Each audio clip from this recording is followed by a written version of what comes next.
Hello, good morning students. Welcome back to online classes. Students, अभी तक हमने 5th unit के बारे में डिस्कस किया था, जिसमें लिटरेरी एजेस और लिटरेरी टर्म्स के बारे में पढ़ा था हमने। आज के लेक्चर में हम एक पोएम स्टार्ट करने जा रहे हैं, that is death be not proud.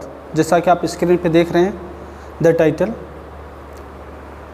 This poem is written by great metaphysical poet John Donne. Metaphysical poem और मेटाफिजिकल पोइट्री और मेटाफिजिकल पोएट्स के बारे में हमने आपको प्रीवियस जो लेक्चर्स थे उसमें एक्सप्लेन किया है, उसके बारे में आपको बताया है। अगर आपने नहीं देखा हो तो पहले आप एक बार उसको देख लीजिए, ये ईजिली समझ में आ जाएगा। फिर भी मैं जो वर्ड मेटाफिजिकल है उसको यहाँ एक बार वापस एक्सप्लेन कर देता हूँ कि the word metaphysical is made of two word. It is made of two word. ये दो वर्ड से बना हुआ है ये word metaphysical, meta and physical. Meta means beyond या फार, दूर, और फिजिकल मतलब अर्थ या अर्थली। मतलब अर्थली जो चीज़ें हैं, जो पृथ्वी से रिलेटेड जो चीज़ें हैं, इनसे दूर की बात करना ही मेटाफिजिकल कहलाता है। और इस तरह के जो पोएम्स हुई वो मेटाफिजिकल पोएम्स हुई, और इस तरह के पोएम्स को लिखने वाले मेटाफिजिकल पोएट्स कहलाते हैं। तो उन्हीं में से मेटाफिजिकल स्कूल ऑफ पोइट्री के बारे में मैंने आपको बताया था। तो मेटाफिजिकल स्कूल ऑफ पोइट्री में जो लीडिंग पोएट था, या जो इस मेटाफिजिकल स्कूल ऑफ पोइट्री का फाउंडर है जॉन डन, उसी के द्वारा ये पोएम लिखी गई है। तो चलिए सबसे पहले हम इसके थोड़े से इंट्रोडक्शन को देख लेते हैं। सबसे पहले हम जॉन डन का इंट्रोडक्शन देखते हैं कि John Donne is a leading English poet of the metaphysical school and dean of Saint Paul's cathedral in London. John Donne की बात करें तो जॉन डन, अभी मैंने बताया कि वो एक लीडिंग पोएट था, लीडिंग इंग्लिश पोएट था। किसमें? मेटाफिजिकल स्कूल ऑफ पोइट्री जो थी, या मेटाफिजिकल जो स्कूल थी, उसमें एक लीडिंग पोएट के रूप में। लीडिंग पोएट के कहने का मतलब ये हो गया कि जो सबसे ज़्यादा आगे रहे या जो सबसे ज़्यादा इम्पोर्टेंट रहे पूरे ग्रुप में, वो कौन था? John Donne. और साथ ही साथ जॉन डन डीन भी था। डीन बच्चों हेड होना, किसी चीज़ का हेड होना। और डीन ये कहाँ था? तो ये सेंट पॉल्स कैथेड्रल चर्च, जानते ही हो आप, चर्च की जो कमेटी होती है उस कमेटी में ये डीन भी रहा था। और ये जो सेंट जॉन पॉल्स कैथेड्रल है ये कहाँ है? ये लंदन में है। तो आपको ये पता चल गया। मोस्ट इम्पॉर्टेंट चीज़ जो आपको जानने की ज़रूरत है वो ये है कि John Donne is a leading English poet of metaphysical school of poetry. Leading poet है। आगे देखते हैं कि done is often considered the greatest love poet in the English language. John Donne को इंग्लिश लैंग्वेज में या इंग्लिश लिटरेचर में greatest love poet के रूप में जाना जाता है। मतलब इसकी पोएम्स जो हम देखेंगे उस पोएम्स में हमें लव पोइट्री ज़्यादा देखने को मिलती हैं। मतलब लव थीम के ऊपर इसने ज़्यादा पोएम्स लिखी हैं। आगे देखें, he is also noted for his religious verse and for his sermons. Love poet तो था ही, वो लव पोएट के रूप में फेमस तो था ही, साथ ही साथ he was also famous for his religious poems. It means he was also known as religious poet. Religious poet का कहने का मतलब बच्चों रिलीजन के ऊपर लिखना, धर्म के ऊपर लिखना, गॉड रिलेटेड चीज़ों के बारे में लिखना। और उसकी पोएम्स में हमें सेमन्स देखने को मिलते थे। सेमन्स मतलब हो गया बच्चों प्रीच का कहने का मतलब हो गया संदेश या प्रवचन, जिसको आप कहते हो। उसकी पोएम्स में हमें कुछ ज्ञान, कुछ प्रवचन की बातें भी देखने को मिलती हैं। तो अभी तक आपने ये देखा कि वो एक मेटाफिजिकल पोएट था और लीडिंग पोएट था मेटाफिजिकल स्कूल ऑफ पोएट्री का। साथ ही साथ हमने देखा कि जॉन डन एक लव पोएट के होने के साथ साथ एक रिलीजियस पोएट के रूप में भी फेमस था, क्योंकि उसकी पोएम्स में हमें religion related, God related, even semen कुछ संदेश या कुछ रिलीजियस मैसेज भी मिलते थे उसकी पोएम्स में। आगे देखें, John Donne's poetry represented a shift from classical form to more personal poetry.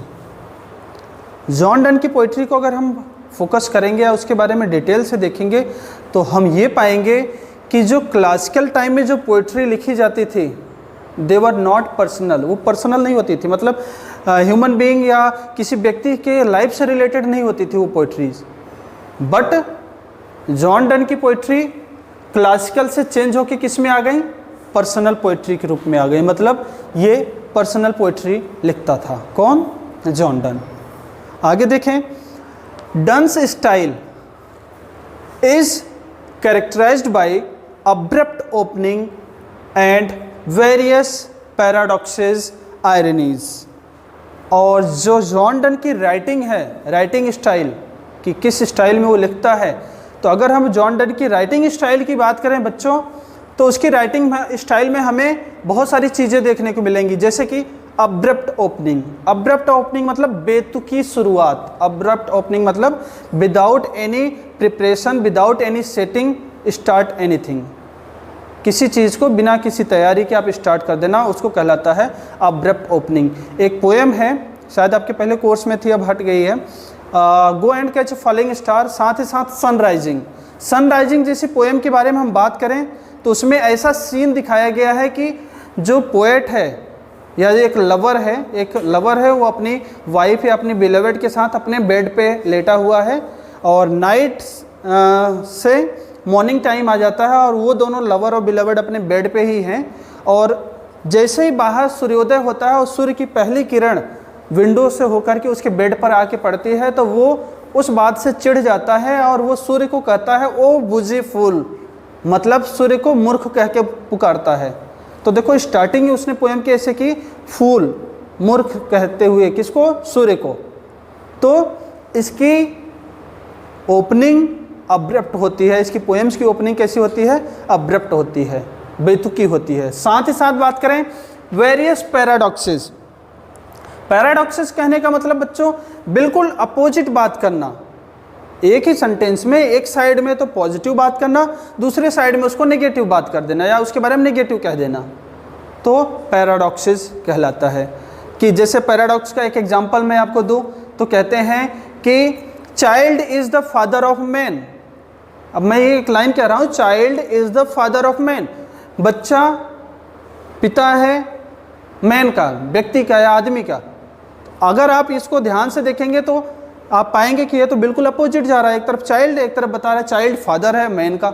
लेकिन अगर आप इसमें फोकस करेंगे या आप इसमें अटेंशन देंगे तो आप इस चीज़ के थॉट को निकाल पाएंगे या इस चीज़ में जो हिडन मीनिंग है ना वो आपको समझ में आएगा कि जो चाइल्ड है ना वो आगे चल के फादर बनेगा। मतलब जो चाइल्डहुड में जो एक्सपीरियंसेस हैं वो व्यक्ति को मैनहुड में लेके जाती हैं या व्यक्ति को एक मैच्योर पर्सन बनाती हैं। तो इसकी पोएम्स में हमें पैराडॉक्सेस भी देखने को मिलेंगे। आयरनीज, आयरनीज व्यंग, व्यंग तो आप सब लोग जानते होंगे, व्यंग किसी चीज़ को पॉजिटिव न कह करके उसी चीज़ को, मतलब किसी कोई व्यक्ति बुरा है तो उसको कहें वाह क्या अच्छा व्यक्ति है, या किसी को अच्छाई में तारीफ कर देना जबकि वो बुरा व्यक्ति है। तो आयरनीज में क्या हो गया, अपोजिट कहना या व्यंग कहना या चीज़ों को हट करके उल्टा बोलना, चीज़ों से हट करके उल्टा बोलना। तो ये इसके स्टाइल्स की बात करें। अगर हम इसके सब्जेक्ट की बात करें कि इसकी पोएम्स में हमें कौन कौन से सब्जेक्ट देखने को मिलते हैं या इसकी पोएम किन सब्जेक्ट से रिलेटेड हैं, तो common subjects of Donne's poems are, जो पोएम हम पढ़ते हैं जॉन डन की या जॉन डन की जब पोएम्स को हम पढ़ेंगे या उसकी पोइट्रीज को देखेंगे तो उसकी पोएम्स में हमें क्या देखने को मिलेगा, लव। लव तो आपको सीधी सी बात है, लव पोएट है तो लव देखने को ही मिलेगा, लव देखने को मिलेगा। और डेथ, और मृत्यु के बारे में भी बात करता है, और साथ ही साथ रिलीजन, धर्म के बारे में बात करता है। इनके बारे में अभी हमने ऊपर ही पढ़ा था कि वो रिलीजियस पोएट भी था, वो लव पोएट भी था।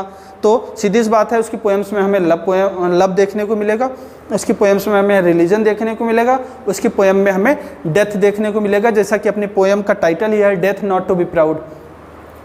अब बात करें कि इसकी जो लव पोएम्स थी ना, इसके स्टार्टिंग कैरियर में थी, मतलब जब इसने राइटिंग स्टार्ट किया था, पोएम्स वगैरह लिखना स्टार्ट किया था, तब ये लव पोएम्स लिखा। और बाद वाले कैरियर में इसने क्या लिखा, रिलीजियस पोएम्स लिखा। मतलब इसने दो तरह की पोएम्स को दो कैटेगरी में बांट दिया। अपने कैरियर के स्टार्टिंग में उसने लव पोएम्स लिखा, और बाद में चल के वो धार्मिक हो गया या रिलीजियस पोएम्स लिखने लग गया। आगे देखते हैं। Done is considered a master of the metaphysical conceits. अभी मैंने बताया था कि वो मेटाफिजिकल पोएट्री जो स्कूल है या मेटाफिजिकल जो स्कूल है उसमें वो लीडिंग पोएट था। तो वो मेटाफिजिकल कंसीट्स यूज करने में वो एक मास्टर था, मतलब मेटाफिजिकल कंसीट बहुत अच्छे से यूज करता था। अब मेटाफिजिकल कंसीट है क्या, तो उसके बारे में देख लीजिए कि मेटाफिजिकल कंसीट क्या है। N extended metaphor that combines two vastly different ideas into a single idea। मतलब कि एक एक्सटेंडेड मेटाफर, आपको मैंने लिटरेरी टर्म जब पढ़ाया था तो उसमें मैंने आपको सिमिली और मेटाफर पढ़ाया था। सिमिली में मैंने आपको बताया था कि the comparison between two different thing with using the words like, so और एज, लाइक, सो वर्ड्स को यूज करते हुए जब हम दो डिफरेंट चीज़ों में कंपैरिजन करते हैं तो वो कहलाता है सिमिली। और जब हम दो डिफरेंट चीज़ों में कंपैरिजन करते हैं विदाउट दीज वर्ड्स, बिना उन शब्दों का यूज किए हुए हम कंपैरिजन करते हैं तो वो कहलाता है मेटाफर। जैसे कि हम कहें सी इज़ लाइक अ रोज, जैसे कि वो एक गुलाब की तरह है, तो लाइक अ रोज हमने लाइक यूज किया तो ये तो है सिमिली। और अगर हम डायरेक्ट कह दें सी इज़ रोज, मतलब वो गुलाब है, तो बात सेम है, लेकिन हमने यहाँ पे लाइक वर्ड नहीं यूज किया। तो जब हम वर्ड्स यूज करके लाइक, सो, एज वर्ड्स यूज करके हम किसी चीज़ को कंपैरिजन करते हैं तो वो सिमिली, और अगर इनके बगैर कंपैरिजन करते हैं तो वो मेटाफर। तो ये कह रहा है कि ये मेटाफिजिकल कंसीट जो है ना, मेटाफर का ही एक एक्सटेंडेड रूप है, एक विस्तृत रूप है, जिसमें क्या किया जाता है कि combination of two vastly different ideas into a single idea. मतलब दो बिल्कुल डिफरेंट आइडियाज को एक सिंगल आइडिया में प्रेजेंट कर दिया जाता है। मतलब दो डिफरेंट चीज़ों को, बिल्कुल डिफरेंट चीज़ों को एक साथ प्रेजेंट किया जाता है, ये कहलाता है मेटाफिजिकल कंसीट। तो आई होप बच्चों जॉन डन के बारे में आपको जो अभी इंट्रोडक्शन दिया आपको समझ में आ गया होगा। चलिए अब हम अपनी पोएम के इंट्रोडक्शन के बारे में भी थोड़ी सी जानकारी ले लेते हैं। ये जो अपनी पोएम है डेथ बी नॉट प्राउड, ये पोएम एक सोनेट फॉर्म में है। सोनेट फॉर्म आपको पहले भी बताया कि sonnet is a short poem of 14 lines, 14 lines की सोनेट है। अब सोनेट फॉर्म में तो है, लेकिन किस तरह की सोनेट है अभी हम बाद में बात करेंगे, क्योंकि हमने आपको दो प्रकार की सोनेट के बारे में बताया था, इटालियन सोनेट और शेक्सपियरियन सोनेट या इंग्लिश सोनेट। तो इसके बारे में थोड़ी सी जानकारी और देखते हैं कि death be not proud is a sonnet written by English poet John Donne. It was written in 1610, 1610 में लिखी गई, एंड पब्लिश्ड इन 1633, जबकि डेथ हो गई थी जॉन डन की 1631 में। उसके मरने के बाद इस पोएम को पब्लिश किया गया। The title of the poem comes from its first line. इस पोएम का जो टाइटल है इसकी फर्स्ट लाइन से ही आया है, मतलब फर्स्ट लाइन इसका टाइटल है पोएम का। Donne initially wrote poems based on romance. मैंने अभी स्टार्टिंग में जॉन डन के बारे में बताया था कि स्टार्टिंग इनिशियली मतलब प्रारंभिक रूप में, अपने कैरियर के प्रारंभिक रूप में, अपने कैरियर के स्टार्टिंग में वो किस तरह की पोएम्स लिखता था, लव पोएम्स। तो वो कैसी पोएम्स लिखता था, रोमांटिक पोएम्स या रोमांस बेस्ड पोएम्स लिखता था। बट हिज लेटर पोएम्स, मतलब उसके कैरियर के लेटर पार्ट में या बाद वाले भाग में, reflect his deep religious faith. उसके बाद वाले कैरियर में हमने क्या देखा था कि वो रिलीजियस हो गया था और रिलीजन में अपना फेथ शो करने लग गया था। Death be not proud is a piece showing the religious traces in Donne's poetry. और ये जो पोइट्री है या ये जो सोनेट है, ये जॉन डन के रिलीजियस फेथ को या रिलीजियस पॉइंट्स को एक्सप्लेन करता है।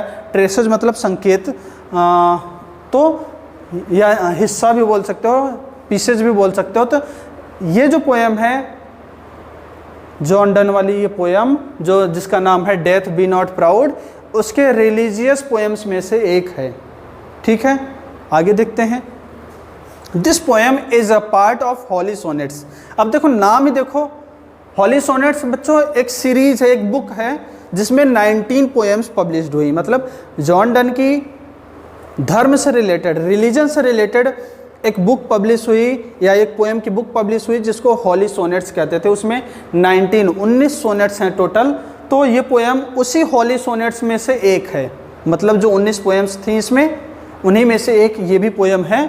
Holy sonnets is a series of 19 poems written by John Donne that centre on the religious beliefs and ideals. अभी मैंने बताया कि हॉली सोनेट्स में टोटल 19 पोएम्स हैं और ये किस पे बेस्ड होती हैं? रिलीजन के ऊपर, धर्म के ऊपर, और धर्म से रिलेटेड जो आइडियल्स, जो विचारधारा थी उससे रिलेटेड होती हैं। तो जॉन डन ने एक हॉली सोनेट्स नामक बुक भी लिखी है जिसमें उसके 19 रिलीजियस सोनेट्स हैं और उन्हीं 19 रिलीजियस सोनेट्स में से ये पोएम भी अपनी है। आगे देखते हैं।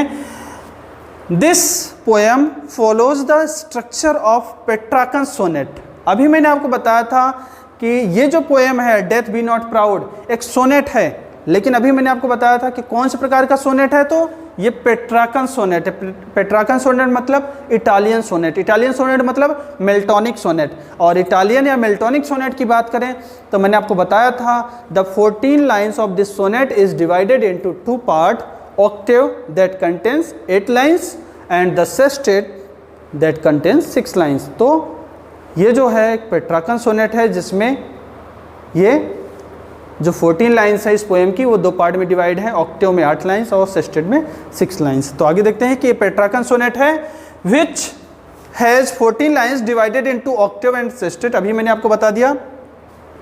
The rhyme scheme of the Octave is ABBA। मैंने आपको इटालियन सोनेट के बारे में जब बताया था तो मैंने बताया था उसकी राइमिंग स्कीम ऑक्टेव पार्ट की होती है ABBA, जबकि सेस्टेट पार्ट की चेंज होती रहती है। तो वही चीज़ यहाँ भी देखने को मिलेगा कि जो ऑक्टेव पार्ट की राइमिंग है वो है ABBA and the rhyme scheme of the sestet is CDD and CEE। देखो चेंज हो गया सेस्टेट पार्ट में, ऑक्टेव में वही सेम है ABBA और सेस्टेट में CDD और CEE चेंज हो गया। In the poem done presents, it हटा देना, presents an argument against the power of death. इस पोएम में जॉन डन ने एक आर्ग्यूमेंट किया है, एक आर्ग्यूमेंट प्रेजेंट किया है। किससे आर्ग्यू कर रहे हैं वो? डेथ से, मतलब मृत्यु से आर्ग्यू करते हुए दिखलाया गया है। किसको? जॉन डन को। फिर वो क्या कहते हैं? He is speaking directly to death. वो डेथ से डायरेक्टली बात कर रहे हैं as though he is a person. ऐसा लगता है जैसे कि डेथ क्या है? एक व्यक्ति है। अभी मैंने आपको बताया था मेटाफिजिकल कंसीट या मेटाफिजिकल वर्ड। तो देखो ऐसा पॉसिबल है क्या कि कोई व्यक्ति मृत्यु से बात कर सके? नहीं ना, ये चीज़ बियॉन्ड अर्थली है। तो यही मैंने आपको बताया था मेटाफिजिकल मतलब बियॉन्ड अर्थली, धरती से परे। तो ये मृत्यु से बात करता हुआ दिखाया गया है। किसको? पोएट को। तो इसमें क्या कर रहा है? He is speaking directly to death as though he is a person. वो मृत्यु से बात करता हुआ पोएट को दिखाया गया है जैसे कि मृत्यु क्या है? एक व्यक्ति हो। The poet criticises death as a slave to other forces. वो क्रिटिसाइज करता है, उसकी आलोचना करता है, उसको बुरा भला कहता है। किसको? डेथ को। और उसको क्या कहता है कि डेथ तू स्लेव है, तू एक दास है, तू एक नौकर है। किसका? अदर फोर्सेज, बाकी अन्य पावरफुल चीज़ों की। और वो पावरफुल चीज़ें कैसी हैं कि फेट, किस्मत, चांस, बाय चांस कोई एक्सीडेंट हो जाए या कोई चीज़ हो जाए, किंग्स, राजा, और डेस्परेट मैन, निराश व्यक्ति। ऐसा वो क्यों कहता है?